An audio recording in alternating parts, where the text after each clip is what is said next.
In some ways, it's not surprising that investors don't perceive heat networks to be a large opportunity because heat networks actually have quite a low public profile. I suspect that's the same amongst the investment community. However, heat networks probably do represent one of the best opportunities in terms of decarbonising the UK. And there's a few reasons for that. One is because there needs to be up to £50 billion worth of investment in heat networks by 2050 in order to meet the UK government's net zero targets, but also because of upcoming changes to legislation.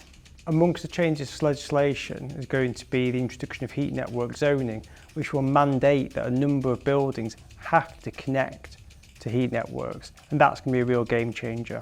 The government's currently consulting on this, and it will result in there being mandatory connections to heat networks. It's also going to mean that for investors, this is a much more appealing proposition. So we're seeing a number of really interesting developments in the sector at the moment with the clients that we work with.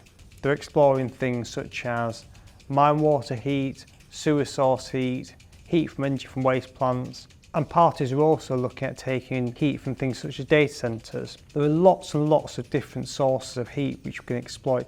Traditionally, a lot of heat network schemes have been funded through a combination of grant funding, generally from central government, combined with local authority borrowing. In the next stage of development of heat network projects, I'm expecting to see a lot more investment by the private sector, and that's something that we're already starting to see.